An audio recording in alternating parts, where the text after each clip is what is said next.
Okay, here we are, still on the banks of the Thames, and on the other side we've got a beautiful view of the Peace Pagoda. And what I find a bit ironic is that almost directly opposite we have this magnificent building here, if you pan around. And this is the Chelsea Hospital.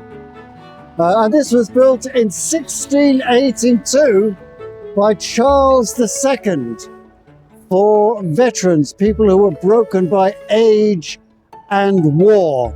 Now, it's a vast complex, and I just wanted to give you a little introduction here to show you the proximity of the Peace Pagoda and the home for people who've been broken by age and war. Now we're going to cross over the road to get a better picture of this side of the hospital itself. Okay, so we've just crossed the road, and there we've got a view of the hospital itself. And it's hospital in the sense of hospitality being given to veterans who were broken by age and war. And it was a symbol of the monarch's generosity, so no expense was spared. Best architect, Christopher Wren. And it was a home with disabled access all those hundreds of years ago. For example, normally stairs would be like this, but he had them going up at a very shallow angle because of a lot of these veterans were disabled. Now, every year there is an annual inspection, and the veterans in their beautiful scarlet uniforms and with their tricorn hats and their badges of rank and their medals and their decorations, they march past the statue of Charles II. It's a golden statue and is in Roman regalia. And they march past in companies on both sides. And I find the army fascinating. They have traditions which are virtually religious. You know, for example, when they march past, on the annual inspection, they have some oak leaves in their jacket to commemorate the fact that Charles II, when he was fleeing Cromwell's army, he hid in an oak tree. And when they pass, they have to salute the monarch or a representative of the monarch. And people who are marching to the right, they salute with their right hand, as all soldiers are taught. But when they march past, the two companies march on the opposite side, and they salute with their left hand. Because I think it was Queen Victoria, she said, when my soldiers salute me, I want to look at them in the eye. And for this reason, the Chelsea pensioners are the only people allowed to salute with their left hand. But it's a magnificent place. Actually, this is also used for the Chelsea flower show every year. And if you're in the area, you will see the pensioners going around. And, you know, we're used to seeing the guards at Buckingham Palace. Here you see people who would have been guarding the Queen, but now in old age, running around on Zimmer frames.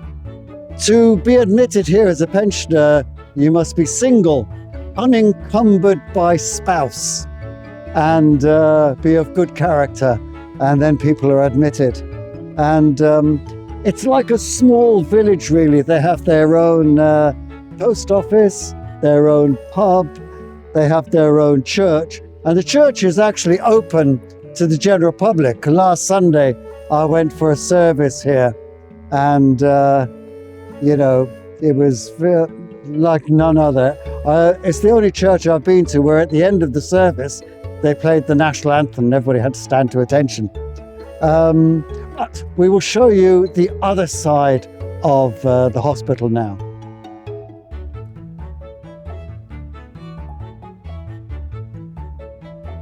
I mentioned just in the previous clip that it's really very much like a village, because it actually has its own graveyard. So here's the graveyard here. And it got me to thinking,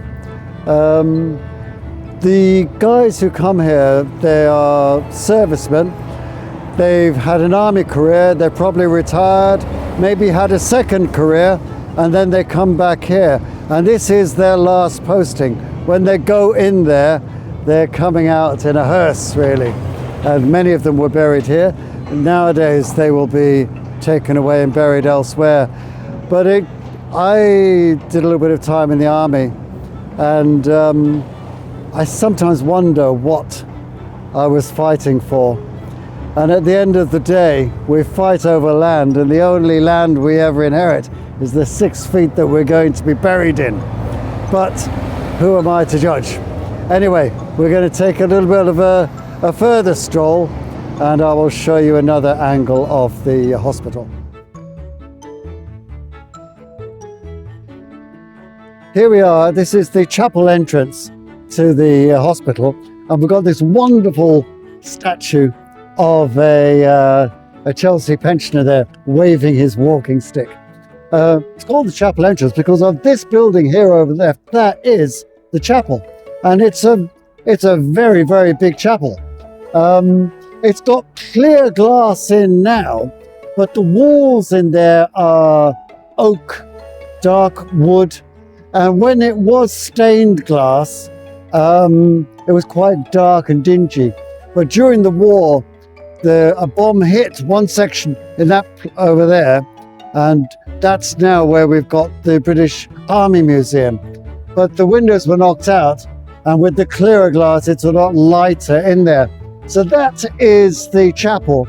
And one of the things that amuses me, I'll send Christian the picture that I took, but by the altar, if you look up, there's a beautiful painting of Christ being assumed into heaven. And lo and behold, he's flying the flag of St. George. And my sense of humor was thinking this might be the church of Tommy Robinson, because, you know, flag flying is all the rage nowadays. Right, now, one of the things that I find a bit sad is a few years ago when I was taking people on guided tours, I could walk in here and I could go anywhere that I want. It was open to individuals going around. And I believe that that building on the right is the refectory where the pensioners meet for meals. And the wings, that's where their accommodation is. But I can't swear to it because now, of course, sadly, it is their home, so people aren't allowed to just wander in. The only time you can come in is for a church service there. Right, so that's nearly the end of my little tour of the hospital. Actually, strange enough, it's got quite an interesting history. There's another gate further down there, and that's called College Entrance, because initially this was to be an ecclesiastical college to train clergymen. And then it became an asylum. It was a prisoner of war camp for Dutch prisoners taken in war. And thankfully now it is a home for people broken by age and war.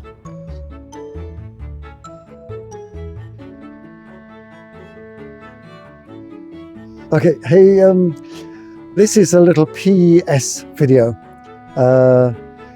because one of the things I want to really mention is a lot of the old soldiers here, this is their last posting, and they have got great senses of humour.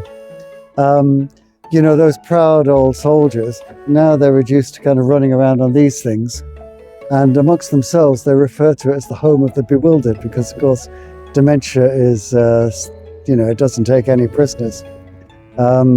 In fact, there was one chap here, he'd had an army career, and then he was in his accommodation, and he was so stricken with dementia that they wanted to move him to the infirmary, and he refused to go.